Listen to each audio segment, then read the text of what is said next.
প্রিয় সাংবাদিক ভাইয়েরা, আমি মোহাম্মদ জাহাঙ্গীর হোসেন বিগত স্বৈরাচার শেখ হাসিনা সরকারের দোসরদের নির্যাতনের শিকার হয়ে 2009 সালে প্রবাসে চলে যায়। দীর্ঘ 10 বছর প্রবাস জীবন কাটাই। 2019 সালে আমি বাংলাদেশে এসে প্রবাসে উপার্জিত সকল অর্থ দিয়ে একটি ভালো বিজনেস করার সিদ্ধান্ত নিই। সেই উপলক্ষে জয়দাবাড়ি হেমায়তপুর আমি আসাদুল্লাহ ভাইয়ের কাছ থেকে একটি ফ্যাক্টরি ভাড়া নিই। সেখানে আমি আইপেরেস ফুড কোম্পানি লিমিটেড নামে একটি ব্যবসা প্রতিষ্ঠান স্থাপন করি। ব্যবসা প্রতিষ্ঠান স্থাপন করার পরে আমি আনুমানিক 1 কোটি টাকা ইনভেস্ট করি ওখানে। 6 মাস 5-6 মাস আমার ব্যবসা রানিং চলতেছে। ব্যবসা রানিং অবস্থা, সাংবাদিক পরিচয় কিছু সন্ত্রাসী সমর ও হাসানুল্লাহর কিছু সন্ত্রাসী আমার ফ্যাক্টরিতে এসে হামলা করে এবং আমাকে মারধর করে, বিভিন্নভাবে হয়রানি করে। তারপর ওই দিন বিকাল বেলা আমাকে হাসানুল্লাহ সাহেব আমাকে সমরের কাছে নিয়ে যায় সমাধান করার জন্য। সেখানে সমর আমাকে মারধর করে আমার কাছ থেকে 5.5 লক্ষ টাকা নিয়ে যায়। এর 2 দিন পরে হাসানুল্লাহ আমার ফ্যাক্টরির তালাতে ওয়ার্লিং ঢালাই করে দেয়। তারপর আমাকে আর ফ্যাক্টরির কাছে যাইতে দেয় নাই। দীর্ঘ 2 বছর আমাকে ফ্যাক্টরির সামনে যাইতে দেয় নাই। 2 বছর পর আমি তার হাতে পায়ে ধরে, আমার আত্মীয় স্বজন নিয়ে এসে তার হাতে পায়ে ধরে মীমাংসা করে আমি যখন তালাটারে ভেঙে ভিতরে ঢুকলাম, ঢুকে দেখলাম আমার 300 কার্টন মাল এবং বিভিন্ন ফ্যাক্টরির বিভিন্ন কেমিক্যাল এবং মেশিনারি সব নষ্ট হয়ে যায়। আমার এই 1 কোটি টাকার ক্ষতি করার জন্য আমি এই দেশবাসীর কাছে, প্রশাসনের কাছে এবং সাংবাদিক ভাইদের কাছে আমি বিচার চাচ্ছি। আমার এরা যেন সুস্থ সমাধান হয়, আমি এরা বিচার চাই, আমার এই ক্ষতিপূরণ চাই।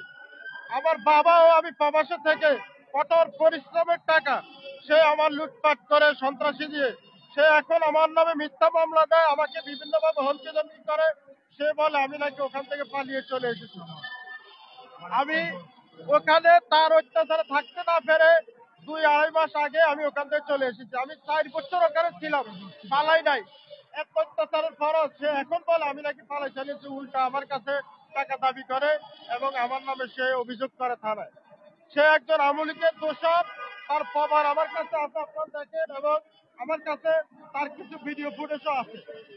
সে যে আওয়ামী লীগের দোষর, সে আমার আওয়ামী লীগের সমরের রাজীবের নাম দিয়ে এবং সে আমাদের যে নির্মম অত্যাচার করছে, আমি তার বিচার চাই। আমি একজন প্রবাসী, আমি তার বিচার চাই। এই যে দেখেন ওনার ওনার ভিডিও ফুটেজ আছে, উনি যে একটা আওয়ামী লীগের যে একজন নামধারী নেতা, এই যে ওনার এই ভিডিও ফুটেজ আমার কাছে আছে।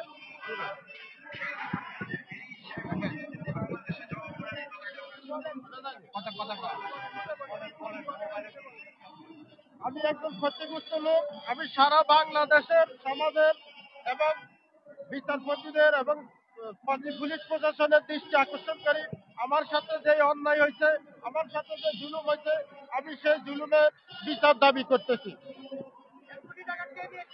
1 কোটি টাকা নিচ্ছে হাসানুল্লাহ। হাসানুল্লাহ টাকা নেয় না, হাসানুল্লাহ ফ্যাক্টরি বন্ধ করে দিয়ে আমার 1 কোটি টাকা লস করেছে। সে আওয়ামী লীগের দোষর। সে হাসানুল্লাহ এখন হেমায়তপুরে আছে, পূর্ব জয়নাবাড়ি, হেমায়তপুর সাবারঘাটা আছে।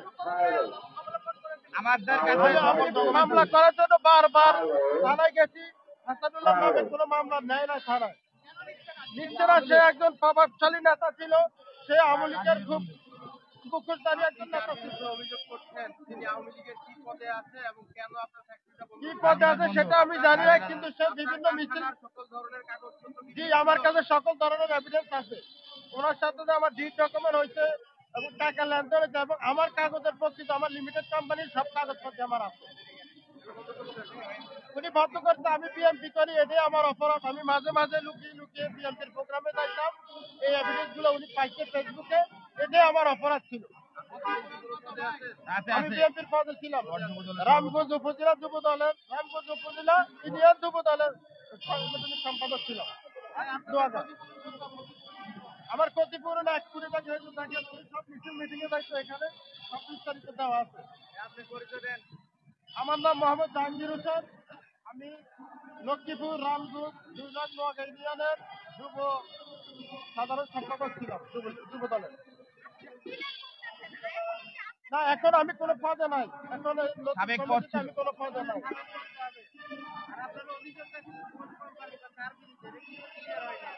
আমার অভিযোগটা হাসানুল্লাহর বিরুদ্ধে। আমার এখানে বিস্তারিত হাসানুল্লাহ আওয়ামী লীগের একজন মুখোশধারী নেতা। ওই বাড়ির মালিক।